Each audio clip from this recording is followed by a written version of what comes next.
this will be coming out in October. Oh, The, Halloween. yes, we have, we specifically have, if the current schedule holds, the most probably Halloweeny of the movies we're watching this season will be released on Patreon for Halloween. So that's exciting.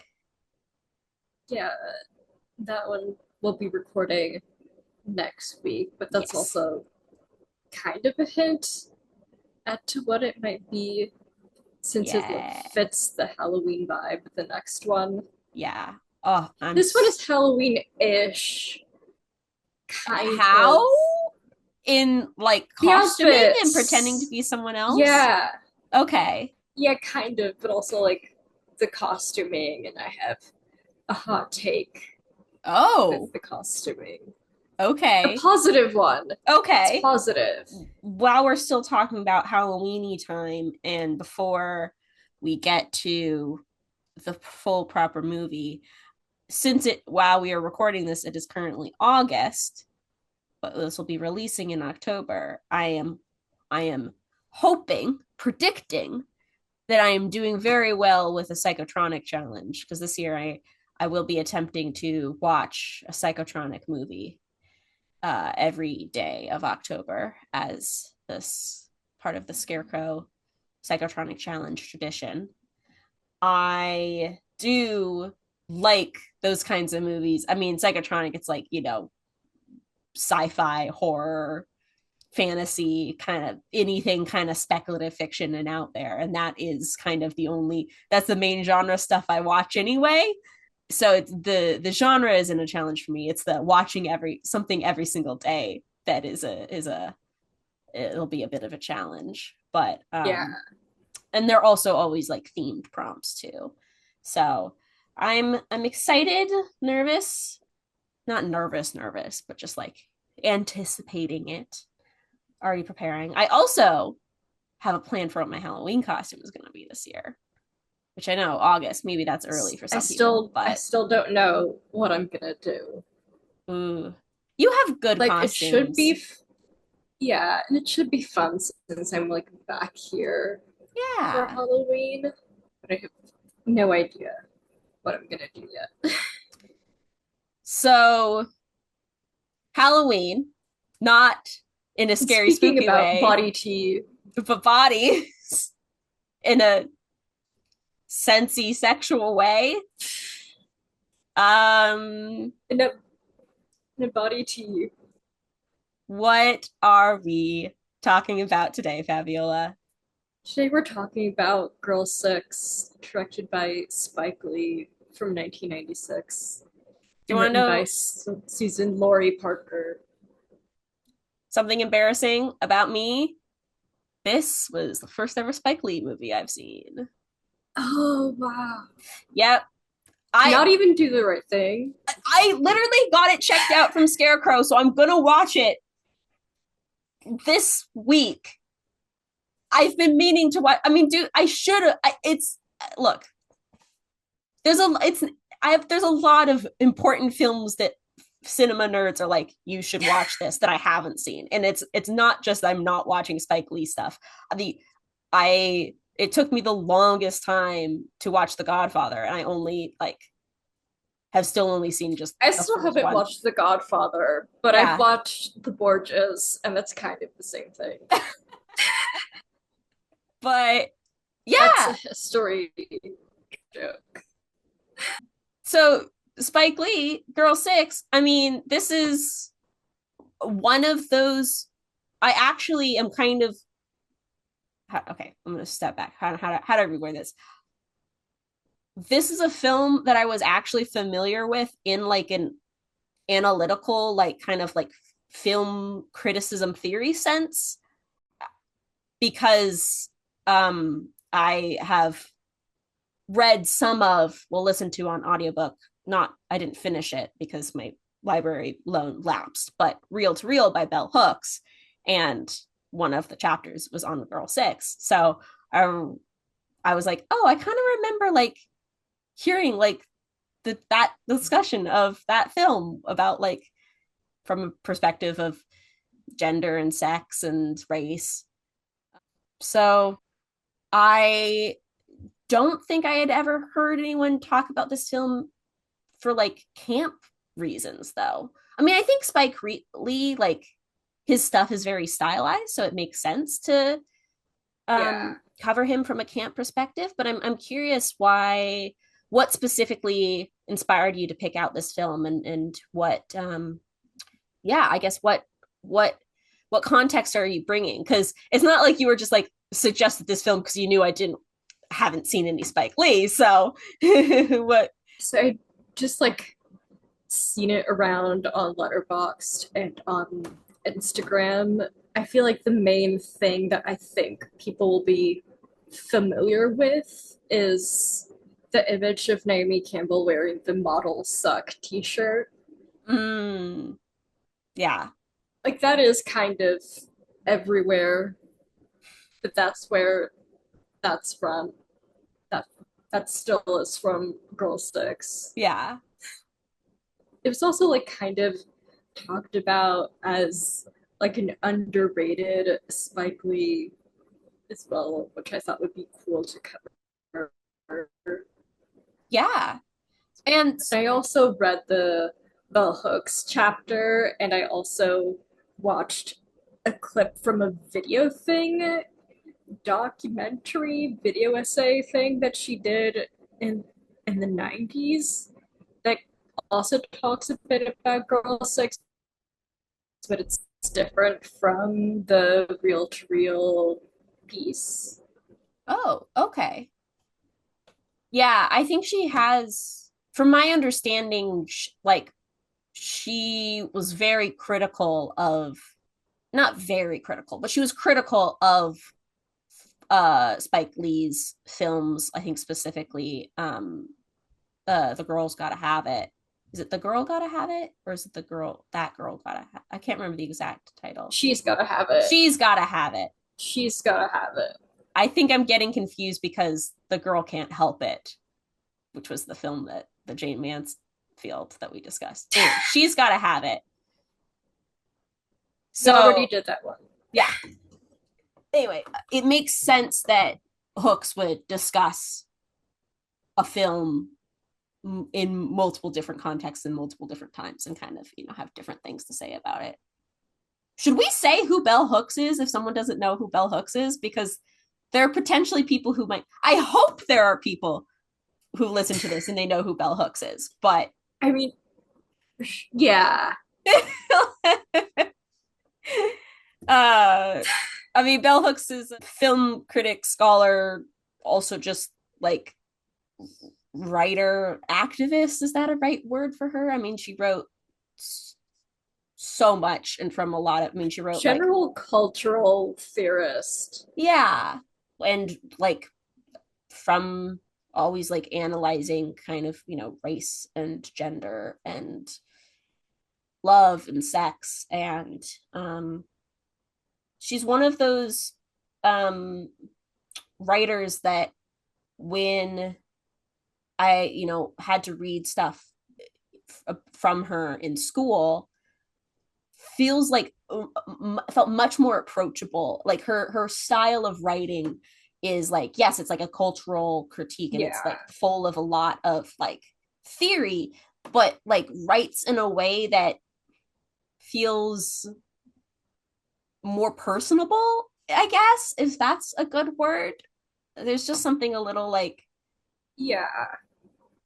I mean, I honestly think also the Maggie Nelson work that I've read, even though Maggie Nelson's, also a poet, but I like when basically cultural writers are have a strong sense of voice. And it's like you can tell that they're discussing ideas, but they're also like, here's what I'm thinking and here's what I'm saying. And I personally just like it when someone is like, they feel like a person.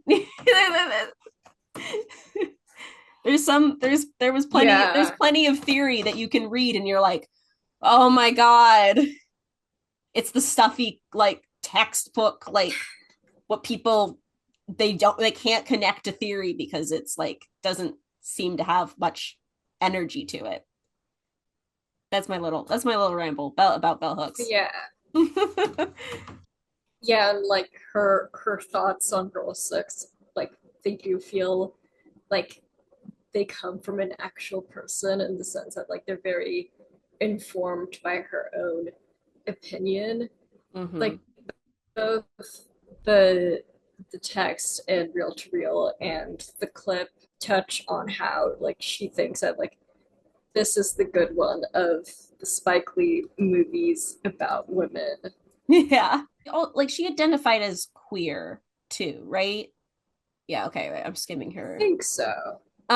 It definitely felt important to me too, where I was like, I mean, I had read reel to reel before we watched this movie, but still, like, when watching this movie, which is about, like the protagonist is a Black woman, I'm like, I want to, if we're bringing a source, for it to be also from like someone of the Yeah, same identity and kind of background as the lead, which I mean, I think we try to do with all our films. But yeah, so where do we begin? We should, I guess, we'll explain what the plot is, explain what yeah. did you Plot.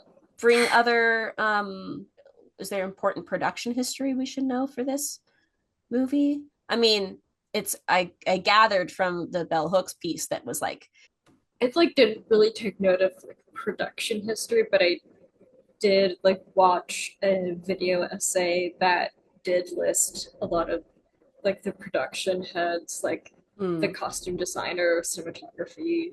okay, yeah. Spike Lee, I feel like, does he have a cinematographer he's collaborated with often? Because I feel like there's a look to a lot of his films that like there's like certain kind of visual techniques that he employs over and over again. I haven't taken note of like specific cinematographers that he's worked with over the years. This one was the cinematography was by Malik Hassan Saeed, and there are like some fun cinematography fun facts. Ooh, I definitely want to hear those. I mean, the cinematography is fucking amazing in this movie. It's so beautiful. Yeah, But okay, I guess, yeah, yeah. First plot? yeah. What is the plot of this movie, Fabiola? So it's about this woman who's mainly addressed as Girl Six, but at the end, they kind of reveal that her name is Judy. Mm-hmm. So Judy is like an up and coming actress in New York. She's getting auditions and she has a bunch of different jobs. Her dream is to move to LA.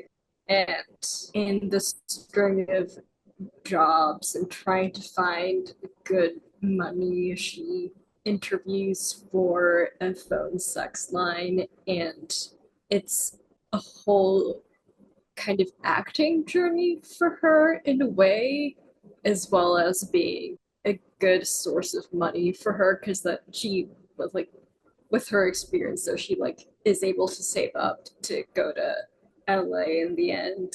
But yeah, it's very like kind of a day in the life over the Yeah. course of about 4 months, and like her relationship with her neighbor slash roommate Jimmy, who's played by Spike Lee, and she has an ex-husband that she might get back together again with again. Well, but she moves to LA. Sorta kinda. Yeah. Yeah. Yeah. Yeah. There's also various vignettes of her recreating various moments in film and TV, like Dorothy Dandridge as Carmen Jones, and also Foxy Brown, and then a scene from The Jeffersons, which is very classic sitcom acting. Yeah. Yeah, this is a movie like many movies that is about Hollywood and this dream of stardom. I think what sets it apart in some ways from the traditional, like, I want to be a star, big dreams of going to Hollywood story, is that it's very much about the symbols of Hollywood are Black actresses, and it feels like a very like a kind of a culturally specific, like the images that are reproduced, that girl 6 Judy is like reproducing in her dreams and fantasies of what she wants to be, are definitely like culturally specific. There's also very not so subtle production and casting choices that are made to represent Hollywood in a specific way too, because there's like these dreams and fantasies, but then there's the actual like, who are these directors that she is going and having auditions with, and the sexism that she's facing from them is, it feels different to have like, I've seen scenes where it's like, okay, well, you're reading for this monologue, but now take off your shirt, I want to see your tits. It feels, that scene has a bit more of an impact when the person who's saying that is literally Quentin Tarantino, you know. Yeah. Yeah, there's a lot of fun cameos in this movie. Like we already mentioned, Naomi Campbell, Quentin is there. Madonna. Madonna is also in this. Debbie Mazur, who I want to steal her look. This movie. A young Michael Imperioli is the really weird guy at the end. Yeah. But yeah, and I feel like it's not just about the images of Mm. Black women in Hollywood, but about something that Bell Hooks does touch on in Real to Real. And someone on Letterboxd summarized it really well, which I think they described it as, this is Spike Lee's Watermelon Woman, Mm. which is actually, I feel like a lot of Girl 6 is about Judy trying to find herself in, like, not just these previous roles, but also in just any media image of Black women, because there's also the whole thing with the little girl that fell down the elevator shaft. Yeah. And so it's kind of about how, like, there has been representation, but it's still pretty limited. And Judy seems to be like trying to find herself, but she doesn't really see much of herself in all of these different roles. Although, like, she sees aspects of herself, but she still doesn't feel like quite there yet, or I that think Hollywood isn't quite catching up with her. I think I read it slightly differently. I think in these fantasy sequences, like the is it a scene, well, the which movie is it that the Dorothy, is it Dorothy Dolridge scene that she does? Dandridge. Dandridge, where, like, is that a replicate, like recreating a scene from a Yeah, specific movie? from Um, Carmen Jones. okay. And then also, like, I mean, any of these like scenes that's just, she's recreating. And then also just like when we see her like dressing up and like putting on outfits in the mirror, there does seem to be, I don't necessarily see that as her feeling disconnected. I think the images are, and these like having these kind of like recreating these moments are a way from her to try to feel a sense of self and try to feel connected.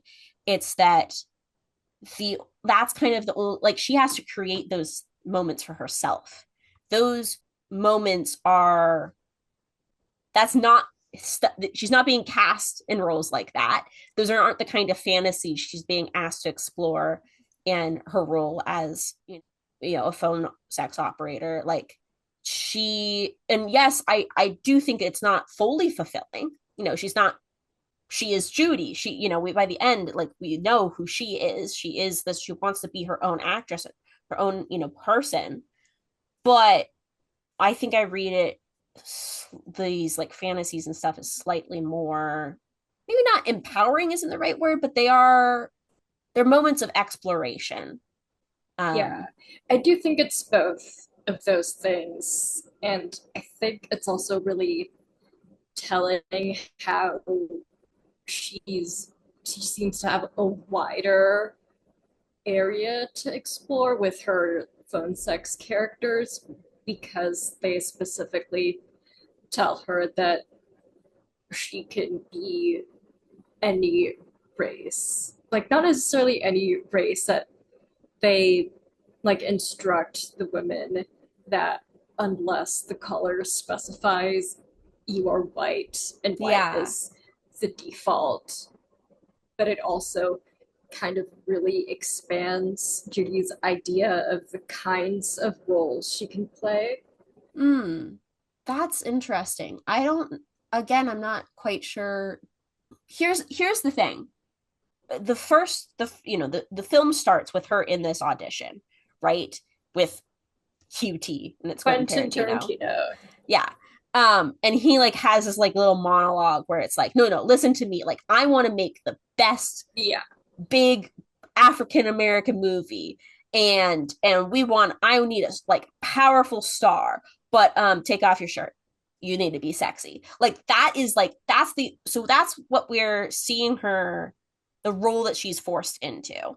And she refuses. She walks out of the audition, is really like Yeah. humiliated, And uncomfortable. it's mainly about how like she didn't know that that was required because her agent didn't inform her Yeah. of that. Like, and I don't, how do I put this? I think she is able in this role as on the phone, these talking to these callers and stuff and having her fantasies. She is able to explore, a more variety of roles, but they are all still the caller's fantasies. And that's something Bell Hooks talks about, if I remember correctly. Yeah. Like, we don't actually Yeah. see her fantasies, Yeah. or at least sexual fantasies. The fantasies we see are these acting roles, these performances, looking up to these actresses and like Yeah. characters that she likes. And We that's don't, part of the connection between like the scenes recreating film and TV history and from the colors because they're all very much external ideas that she feels like she has to draw upon to a certain extent. yeah, And like that's where the incompleteness comes from. yeah. I mean, if we're talking about this movie being camp, like I absolutely think it is, because this is a movie that's all about the power of like images and descriptions and how that makes people feel. And the outfits And the outfits. and the music. Oh my God, the music. I had no idea that the entire score was done by Prince. That's like, that's crazy. That's amazing. It's like, what a soundtrack. I think it's so freaking cool that the entire soundtrack is done by Prince. It feels like it's throughout the entire movie too. Yeah, Like the whole thing, there's music in the background. yeah. One of my all-time favorite characters is Foxy Brown. Right on. Power to the people. Talk to me fast, baby. I got 5 heavy tripping jive turkeys on my tail. Check it out, Mama. The boss man wants us to meet him in Paris. There's a 4:30 plane. I'm just across town. I'll pick you up. I'm here, baby. Stay black and beautiful, my sister. Right on, power to the people. Put the phone down, lady. You're surrounded. What's wrong? Who's there? Hold him off until I get there. I'm on my way. Come on, Mom. Don't make me ask you again. Put the phone down. You looking for an ass kicking now, Mama? Yeah, baby.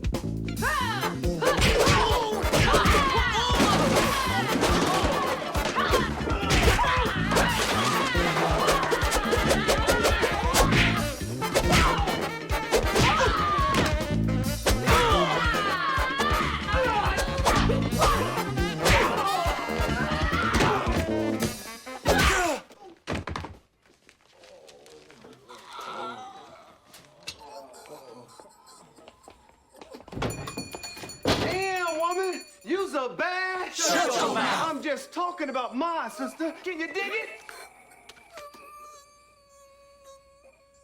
Step aside, little mama. Oh, no! Get it! Don't you know the black woman is the mother of civilization? You didn't have to shoot him, Scooby. Let's go to Paris. Anyways, well, if we move away from the other, if we move away from discussing, what Judy, what girl 6 is trying to explore with herself, like I just am so fascinated by, like, I wrote in my notes in all caps, being a call girl is camp. And like maybe even kind of all sex work. A call girl, I guess, isn't the right word for their phone sex, because call girl is when you go and show up to. Yeah, different definitions of call. Yeah, because it's all pretend, and they're in this office space, and it's also like very improv. Like it's here's a situation. Well, what I go yes and. What I wrote down is I think that there's 3 ways that like this phone sex job that they have is camp. There's instant character, literally when she gets the job, they're all introduced with like in these like close up where they're like, girl number 6, she's girl 6, and then it's girl 75 and like operator 3, like they all are. It's like, here, let's just instant like this is what this person is, this is what this person is, and then the roles, like these characters that they're playing is just like, dominatrix, girl next door. It's these tropes. They have to immediately be in it. Yeah. The moment they get on the phone. But it's also things being what they're not. Because, there's multiple scenes where they'll be on the phone and they're describing like, oh, I'm doing this. I look like this. And it's just like completely what they're saying is not true. Like they're just sitting in an office chair. Yeah. And also that, that how that intertwines with race in this, like you said, like, they're all told, unless they specifically request it, you are white. Yeah. And they also Judy never mentions like the color of her skin whenever she's describing her characters. It's always the color of their hair and the color of their eyes. Well, that's the thing. Isn't that kind of like something that, cultural critics talk about? Like in our culture, white is assumed the default. Yeah. So she doesn't even have to say it. It's assumed the default, and it's also the beauty standard. Mm-hmm. And then there's also this like a beauty standard specific expectation for like what is hot and what is expected of. They always like say like, it's like, oh, what do you look like? It's like, I am, was it 36 double D or whatever? Or is it 36 or 32? Yeah. 30. One of those. Yeah. I did kind of think, and this will probably lead me to my third point of how I think their whole job is really is camp, but like there's one of the times when she's describing what she looks like to some caller, she's like listing her like waist size, and I'm like, do guys like think about that? Like how many guys are like, I want your exact measurements? But I think that's the third aspect is like taking silly things seriously. Yeah. Like their job and like the way, like parts of the way in which they're filmed looks kind of ridiculous. And only parts, because they are, like all the women in this film are very glamorously filmed. Yeah. But within the context of their work, it looks kind of ridiculous because everything is pretend. Well, but they still look gorgeous. There's that scene where I can't remember which caller or which girl it is, what number she is, but she's like drawing, like she's like drawing like a kind of a nude figure, but it's kind of abstract, and she's just listing all the grocery items she's bought, she's like listing all these groceries, and the guy is like, you can hear he's like Yeah. coming, and that's like, it's silly, but in some ways, something that surprised me about this film, I'm not, I guess, that surprised how empowered the female characters are. I'm surprised that there's not even like all of these male callers aren't even really like, they're not the butt of the joke. It feels Yeah. kind of like it's not saying like this specific guy is silly. It's like sex is kind it's of funny. lighthearted. It's like Yeah. lighthearted to everyone. It's like sex is weird. And also the way the men are filmed is that they were first shot on high definition video and then it's transferred onto film. Oh. So that's how it looks like, that kind of weird low quality, but still like kind of consistent with the rest of the film. Interesting. And that's also a similar thing that they do with Judy's audition scenes. That's the cinematography, fun fact. Yeah. And I also wanted to mention one of the quotes that I highlighted from Real to Real, where Hooks says, relying on mass media images to structure her sense of self and identity, Girl 6 can find no representations of liberatory sexuality. She must be either victim, vamp, or castrator. All of these roles still require that she shape her sexuality in response to the eroticism of the patriarchal phallic imagery, for that imaginary controls the world of media images, of representations. Yeah.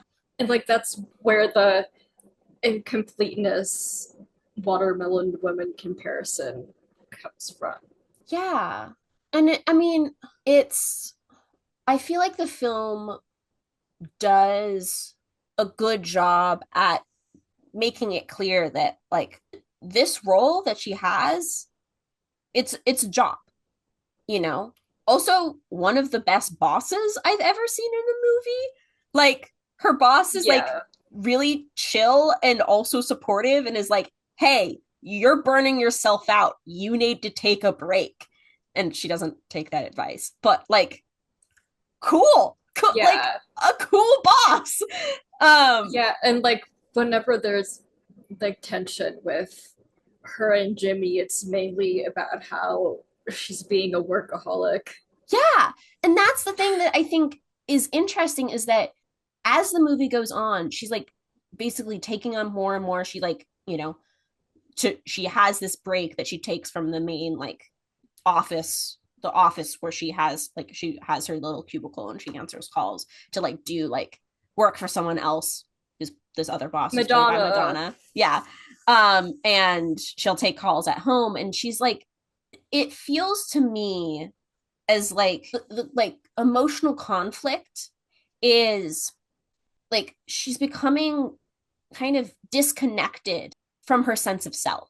I feel like as the film goes on, when she's at home, the like cinematography is a little like, feels a little more like dreamy and a little like less like there's all, you know, like there's that sequence and where she's the double dolly there. Yeah. Well. And like the green and red lights on her, and it just feels very like she feels like, yeah, it's during when she's having this caller who like is like, she calls snuff caller, and he's like talking about how he wants to like, you know, choke her and like suffocate her. And then he's like, I'm outside of your place, I know where you live. it's it's a scene that I find really fascinating because it's really like upsetting, but on multiple levels. Because it's like, on one level, it's like, yeah, that is like, there can be there are men who have these like, okay, yes, you know, there are places to have fairly dark fantasies, but he's overstepping and crossing a line and it's really scary, and she feels really unsafe, and that is absolutely disconnecting herself, you know, from her sense of self. But it also feels like I felt like the progression of the movie was like she was pushing herself into like taking on these other roles because she doesn't have other opportunities in her life, and with acting and stuff, to like have gigs, have roles where she's able to explore and take on like other Yeah. roles and like try to like find a sense of self and try to find a role that feels like, you know, a good juicy acting role. And so she's taking on these other like callers, and then it suddenly like it's scary and upsetting, not just because like men can be really sexually dangerous. It's also just about like how work and not being able to have a job that like is like not that the work like and the people she's working for necessarily issue. It's just like the idea of like labor and like being like empowered and enjoying the actual act of work that you're doing, like. And then it's also about the images and the actual that she is an actor and acting in roles. I don't know if I'm quite making sense, but there's like many layers of like Yeah. that pushes her to this point. Opportunity. It's about her opportunity to kind of explore what kind of roles you'd like to play, and also explore like what resonates with her personally the most. Yeah. And not being able to And be her there's own also like like the whole like elevator shaft storyline, which I feel like it's also like it's not just related to like the images in media, but also since it's a little girl, I think it's also kind of about future generations of mm, images. And like the way I read the moment where she like goes to the little girl in person and hands her a letter as a kind of moment of connection and kind of encouraging more voices and newer voices to fill in the gaps of representation. mm. I can see that. I think I read it slightly differently. I think I read it in two There's so many ways. ways to read that so far. Yeah, I think what I read it as like, and I think this is something Bell Hooks says, where it's like, I do have saved one of the moments where she writes about that subplot. uh, yeah, here it is. Quote, over identified with the television images of this little Yeah, girl that's what I whose have. tragedy brings stardom, girl six bandages her head as those she too were suffering.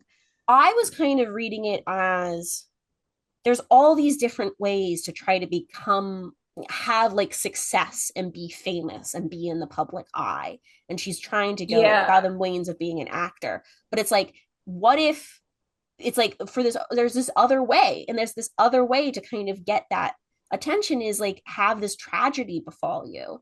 And I think in some ways she's like, And like I Halle Berry was visiting that little girl. yeah. So like that's why what I see as her kind of connecting to that is like being like, oh, what if this tragedy befell me, and what if I'm able to succeed from that, even though it's dark and awful.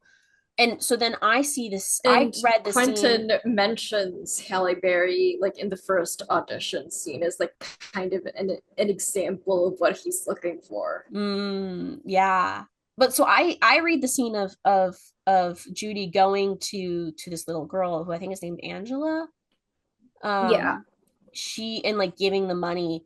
I read that almost as her like letting go of that aspiration. Again, it can be read so many different ways, and I feel like they're all true, or at least Yeah. they feel all like true to the character and the film. Yeah. Yeah. I And like like in relation to Tarantino and then the other director at the end of the film, in the Bell Hooks clip, she says about those two characters that what blackness has come to mean in Hollywood, an image of blackness that can be negotiated by any cultural maker, Mm. which is if it's kind of a further extension of the whole incomplete representation thing, Yeah. which is how like there's input from so many spaces, but Judy and many other Black women feel like they don't really have the same say in just to an extent kind of need to imitate everything that's before them before they can then create their own work and have their own input. Yeah. It's definitely one of these films and I mean it I like that it's showing like, hey, here's some stuff about the world that sucks, but not in a way that's like trying to have a specific moral. Yeah. Like, I don't know, there's something. And that's one of the things that Bell Hooks does praise about the movie, which is that Judy feels like a complete person who's trying to figure herself out. Yeah. And And like one of the things that she mentioned in relation to that is how like this movie was kind of critically panned when it came out, which and one of what? Hicks's arguments was that it was that people just really couldn't see past girl six as a phone sex caller Yeah. operator, but rather that it's kind of about everything that Judy does is the Yeah. film. Like it's about her and Jimmy, and it's about her and her workplace friends and the And people she interacts with, and her ex-husband. when she was going to meet up with Bob Regular and her ex-husband and her career aspirations. Mm-hmm. And well, and also when I was saying like it doesn't feel like when it's like this is the world, this is the way the world is, and it kind of sucks, but it's not trying to like make a point about it. Like the fact that the movie starts with her going to an audition where she's asked to take her top off, and the movie ends with her going to an audition where she's once again like, okay, now take your top off. And it's like from New York to LA, it's like that hasn't changed. And because that's kind of how the industry is. That's hard, at least it was when this movie was coming out. Yeah, Hooks had also something to say in the clip, because the clip is mainly her talking about the film in relation to Spike Lee's career and like what the film says about like the kinds of work you can make in Hollywood, like as a quote unquote outsider. And she says no matter how successful Spike Lee has been in Hollywood, he still does not have the level of opportunity that would be available to him had he been seen as a bright young white up and coming filmmaker. And she kind of describes Girl Six as a radicalization. Like the film itself is kind of a radicalizing statement from Spike Lee. And she says it's a radicalization that comes from a person who wholeheartedly embraces the rules of the game and find that no matter how well they follow those rules, they still are not a real contestant in the game and they still cannot win. Yeah. But in a way, it's kind of, the film also kind of declares that it is also possible to win while still being yourself and having your own say. Because even though, like, she is still asked the same thing in the end and she still refuses, she's, like, clearly has grown so much from the trajectory of the film. Yeah. And it ends with a marquee of Girl Six. Yeah. And it's kind of about how, like, you can still do it. Also, it just occurred to me, we have a Final Fantasy sequence where it's very like in the style of classic Hollywood. but she's playing herself. Yeah. Or maybe is it Lovely? Do they say Miss Lovely? They might not say Miss I Judy. think so, but Lovely's still kind of an extension of herself. Yeah. Rather than Dorothy Dandridge or Foxy Brown. Yeah. Or a sitcom character. Yeah.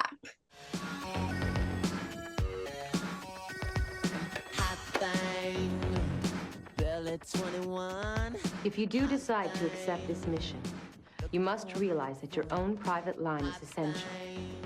I suggest getting a non-listed phone number that is inaccessible to caller ID. Choose a phone with a lightweight receiver. I suggest getting a headset. That way, your hands are kept free. While office-bound fantasy girls are restricted by what they can say, a fantasy girl that works out of the home, a home girl, can experience complete and total freedom. You can invite your caller to fully experience his deepest, darkest, strangest, wildest desires. No inhibitions, no restrictions. Total freedom, no taboos. I feel like comparing this movie to Showgirls is kind of like, I don't know. I've seen people compare it to Showgirls. I've seen various Letterboxd reviews saying that like this is Spike Lee's Showgirls. I think in some ways this movie is like kind of like more chill about sex work, because Showgirls does kind of have a weird like don't sell your body vibe, but like because it's so extremely all over the top, it ends up being very naive camp. Yeah. Like this feels a little more like it knows what it's doing. Yeah. And it also, like, even though so much of the film is about the current contemporary limitations of representation of Black women and their own ideas and thoughts on their artistry and who they are, it very much keeps the promise of having their own ideas. With the script, felt like it was very much at the forefront. Script written by Susan Laurie Parker.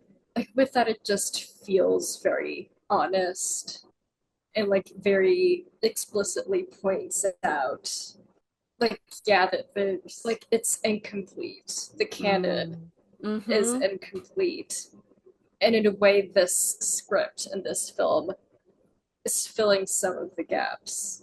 Yeah.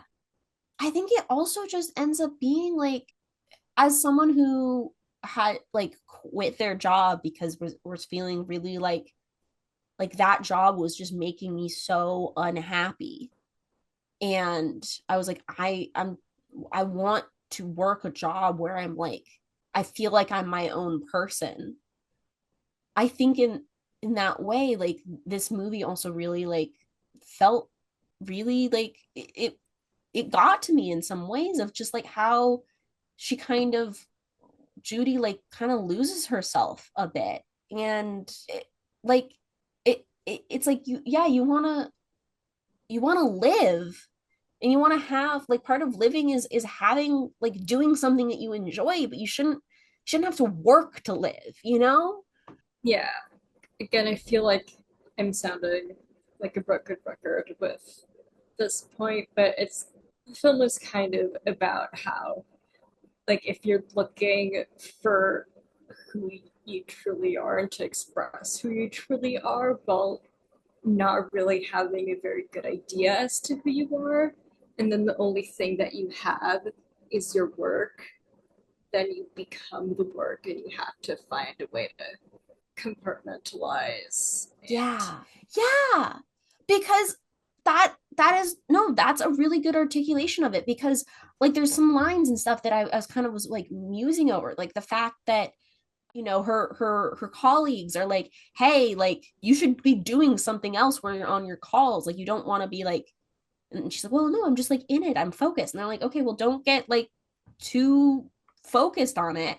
And when Jimmy is like, says something like, there's like a kind of a gross sexual letter from her one of her callers, like that she has on her mirror, and he's like, this isn't reality, and she's like, it is reality, it's my reality, I know what's real and what's not. Like, it's And not, they both have a point.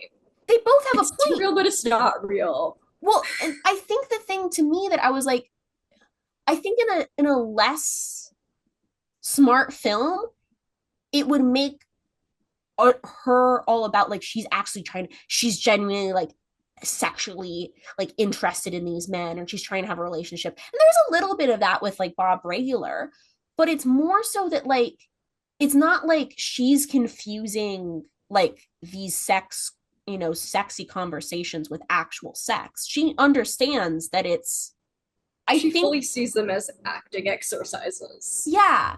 I think when Jimmy says this isn't reality, he's like, this isn't this isn't actual sex.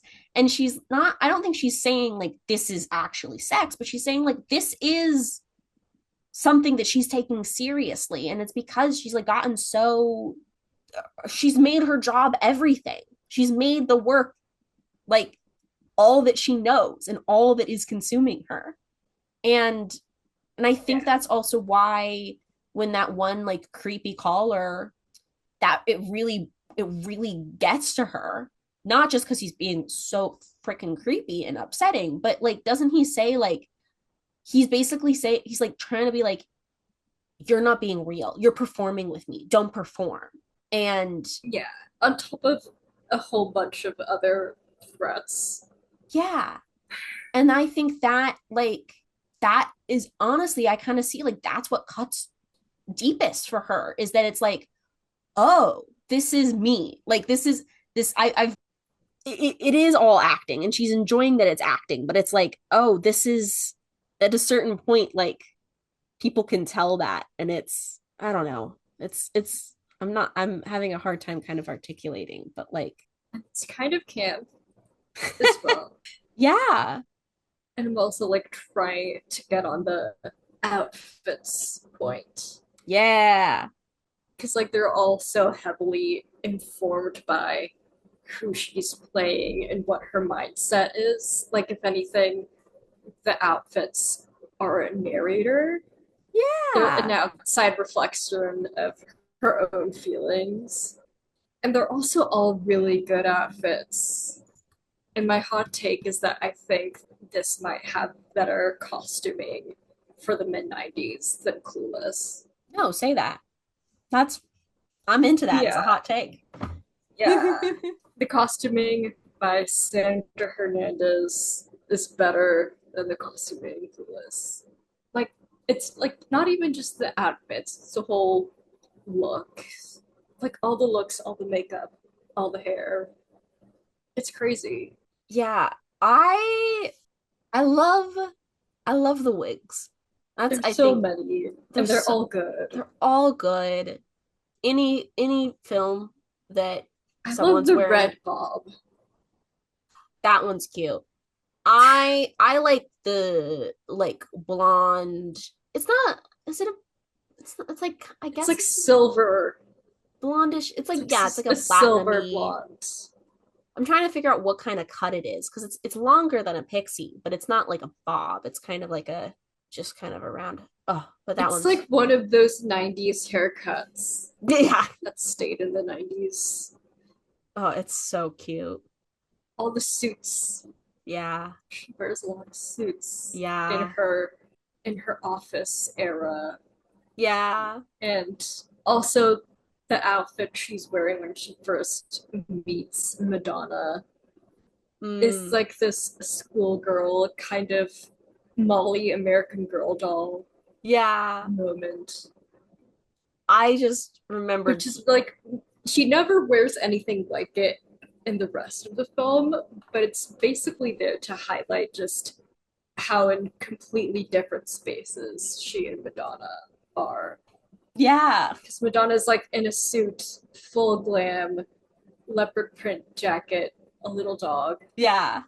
At first, when you said the outfit she wore when she was going to meet, like, I thought you were talking about when she's on Coney Island waiting for Bob. That one's also a really good one. That is I love that. I love that the little like beautiful like delicate glittery pin that she has that says lovely. The lovely pin. Yeah. But it's an all black outfit mostly because she's wearing a purple Yeah. top under it, but she has like a black jacket on and a black veil that she's like wrapped around. It's very funeral Yeah. vibes. But it's And also so she's very at like Coney Island wearing this outfit and going on the rides. it's funeral, but it's also very like to me it felt very like, you know, famous actress not trying to be noticed. It's like, elegant yeah. as well. Yeah. I have a not okay, it's not a costuming thing, but a visual. There's a couple of visuals I really like. One is like the opening sequence where it's all the close-ups of like the lips and stuff with like the little like Yeah. newspaper clippings and like phone, you know, like you see like the phone receiver and things like that, you know, just like very like focused on very specific details. And it's I mean it's that's camp. It's like highlighting on such a very specific stylized thing, but in some ways it also contributes to like the kind of the humanizing like that she kind of experiences.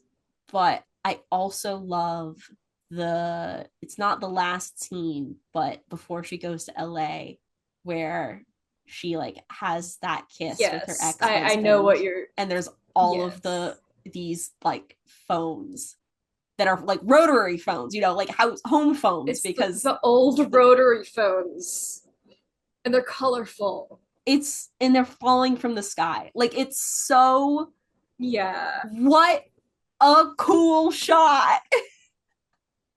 It's like yeah, it's a very like kind of classic Hollywood moment of like it's like a kiss in the rain, except it's not rain, it's phones. it's phones in a New York street, and it's gorgeous. Yeah.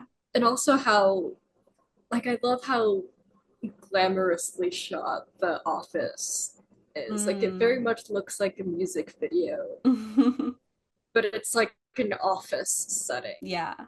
And yeah, all the outfits are so cool. A personal favorite is definitely Naomi Campbell wearing model suck, which is camp.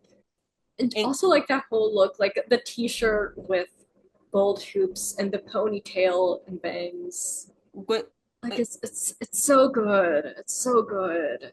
do you want to give a little more context just in case someone doesn't know who Naomi Campbell is? Naomi like, Campbell is a model.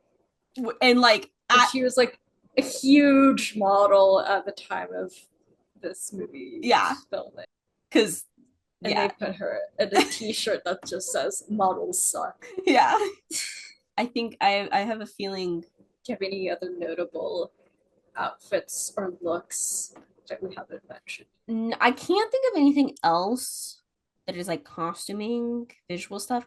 Okay, I do have one kind of last thought question. It's more about cinematography though. If you have more like images you wanted to mention, now would be the time. And then I'll ask you a question. I think I've said all of my costume stuff that I remember. But it's basically that they're all great. Head to toe, all great. Yeah. And better than Clueless. You know that like kind of iconic technique that Spike Lee uses a lot? The double dolly. Yeah. I had a thought. Do you think that camera technique is inherently camp? I feel like it is. Because especially because it's often also when people are walking, it like walking and or to create a little effect, visual effect of like how they're feeling internally. Because it's not like that's you can't. And it also just draws attention to how not real it is. Exactly. That's the thing is that I'm like you're not gonna be walking about your life and ever like see the world in that way. Like it's such a specific like it puts you in such a specific like walking and vibe they're and clearly look. not walking. They're clearly Exactly. standing on a platform with the camera. Yeah. It's so camp. I hadn't had that thought before, but it's like, it's, yeah, that's camp, baby. Yeah, like not necessarily like his whole filmography is camp, No. but like this specific film and like that specific signature Yeah. cinematographic look Yeah. moment is. And like, it's the kind of thing where I feel like people who aren't as studied or understanding of what something being camp is would hear that like statement and go, what do you mean? Like, because I think some people think when they think camp, they think like tacky or low budget. And that's like, no, it's like I feel like it's like oh, it's now a part of like, like a very like, It can be. it can be, but like the I mean it in camp in the sense of like things being what they're not and like artificiality. Like and it's a very like I think at this point, Lee is a established enough filmmaker and a respected enough filmmaker that that's kind of a visual style in his works that's like very like, ooh, that is good filmmaking right there and kind of prestigious and acclaimed. And so it's fun to make the realization that go, no, that's camp. Like, because things that are very like highbrow can be camp. But this is also in this context of this film, it's also like it's about sex work. And that's something that is kind of more lowbrow. Yeah, it's also like playful sometimes. Like Yeah.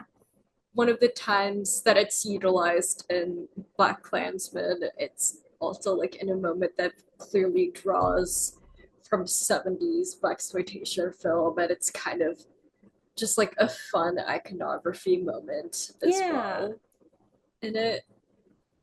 Yeah, and I also wanted to mention the Prince soundtrack as camp. Like we briefly mentioned that the whole soundtrack is Prince, but Prince is also camp in various ways. Mm-hmm. Mm-hmm. Like very androgynous, but also from what I've heard, homophobic, which Yeah, feels I don't quite Prince is not. there's a fun little contradiction there, Yeah. which I find interesting and compelling. But yeah, it's for new. There's like anything else you wanted to touch on? Um oh, I think the only Because last I know thing. I want to end on a bell hooks quote. Yeah. Okay, I'll say real thing real quick. That acting coach that she has in the beginning, very very Oh, funny bit part. so good. It's Such a so funny good. performance. It in like also feels very like it feels very like like cliche acting teacher who's like drop into the pain, like you need to get so deep, like so much. But I also like it kind of ends up being like a fun like kind of And almost she like, also like makes fun of Judy's line delivery. yeah, but it also feels kind of fun like in kind of almost self-referential for like Yeah. roles that black Like women it can feels like play. lived experience. It's like, Yeah. yeah, That would be emotional, be dark, like drop into the pain. And it's like, yeah, there's conflict in this movie, but it's not like tragedy porn. It's not like sob and crying, snotty, like Oscar worthy performance. Like, not to say that not like I just mean like the kinds of performances that the Oscars yeah. love to Yeah.